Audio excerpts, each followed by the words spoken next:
Hi. Welcome to the movie recap. Today I'm going to show you a 2015 drama-romance film called Natasha. At the beginning of the movie, we see a boy named Mark. Mark and his friends were having a party here.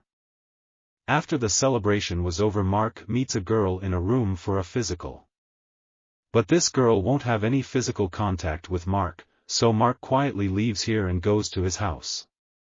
Mark watches a video of Mia Khalifa on his laptop when he gets home and falls asleep.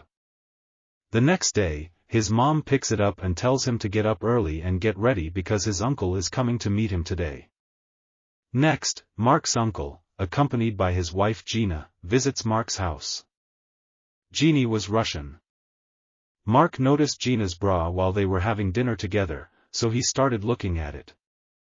After dinner, Mark's mom tells Mark that Gina is going to Russia today. Because Gina had already been married and has a 14-year-old daughter with whom she will travel to Russia to retrieve her. A few days later, we see Mark's family, who would visit the airport to pick up Gina. Mark meets Natasha for the first time when Gina brings her daughter here. A few days later, Mark's uncle marries Gina for the second time. Mark was only looking at Natasha while everyone was partying at his house. Natasha asks Mark to bring her to his room after the party is over. "What do you do the most frequently in your?" On this note, Mark informs Natasha that I study and play video games in my room. Natasha inquires, "Have you ever brought a girl into your room and had a physical fight with her?" After hearing Natasha, Mark regains his composure and responds, "You are only 14 years old. How can you talk about being physical at such a young age?" Natasha responds, "No, I do not feel embarrassed of all these things." "Do you find all of this embarrassing?" "Because I've fought more than 100 people physically. Also, you can get physical with me if you want to." Mark claims that your mother married my uncle, which makes you my cousin and sister. Natasha responds, "I don't care anyway, my mom is very cheapish. Because I've seen them repeatedly get physical with other people." Mark stops talking suddenly. And says nothing at all. One day, Mark's mother comes to him and tells him that Natasha has never been to the city before, so she doesn't know much about it. And he has no friends at all in this place.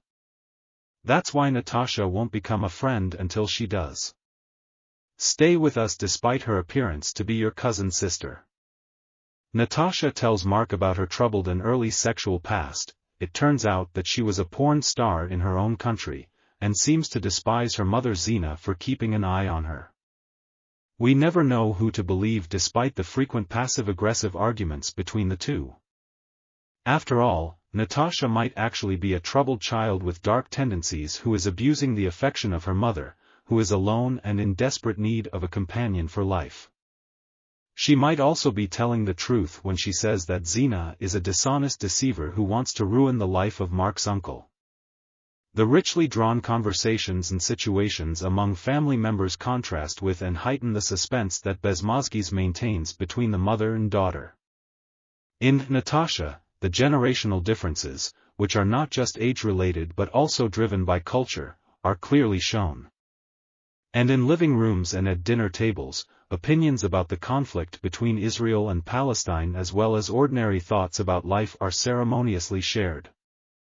In this regard, Natasha bears similarities to the authentic America by Cherry and Davies, a lesser-known film about immigration with a very different tone but the same sharp eye.